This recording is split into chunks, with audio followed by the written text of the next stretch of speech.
Every year, maybe 3 times out of the year, I get really homesick. I'm not talking about, the kind of homesick, you just brush off. No, the kind that sits in your chest right here. And it refuses to move.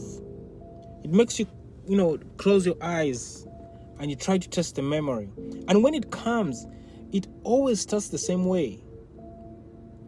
It starts with me missing drinking water. I know that sounds crazy, but I'm talking about the drinking water that is boiled using firewood, and then they pour it in a clay pot, and then it tastes like clay, like smoke, a little something you can't bottle or buy. I want to cry just thinking about it.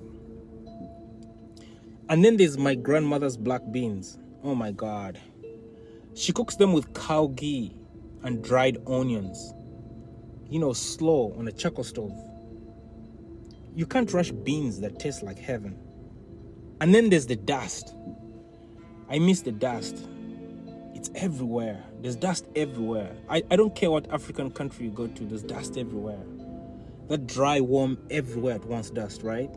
It sticks to your legs. You know you've arrived when you see the dust.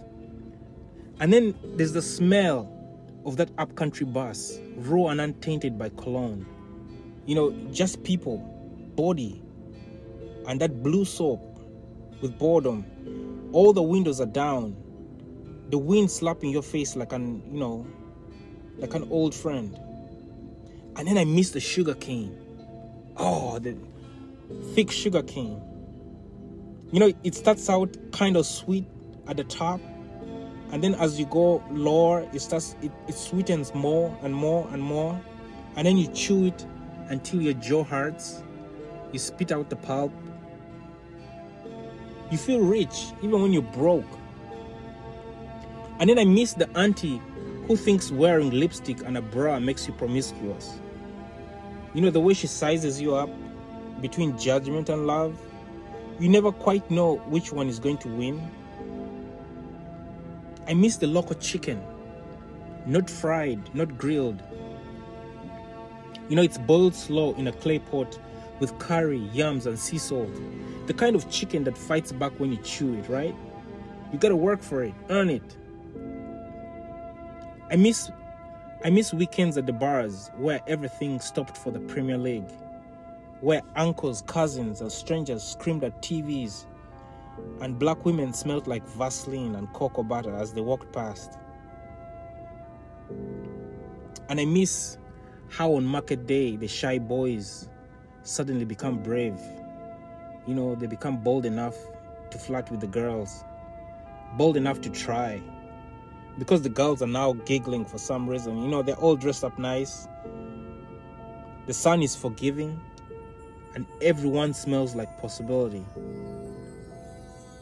That's what homesickness does. It doesn't just remind you of what's gone. It reminds you of what's still inside you. Even now, in a cold apartment with foreign walls and unfamiliar food, the hamburgers, there's a little clay pot still boiling in my chest. And that's the thing about being African in diaspora.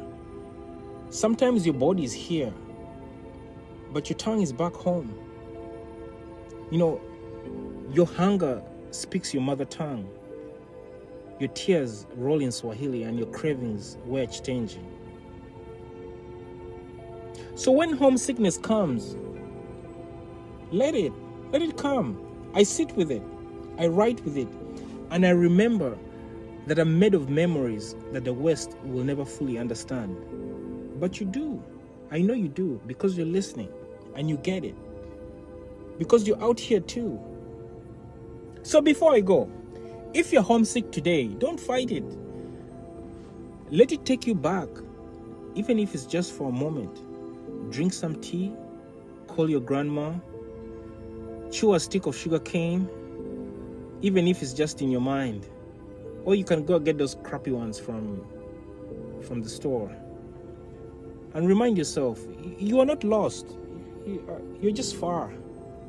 But the soil is still in you. Let's move.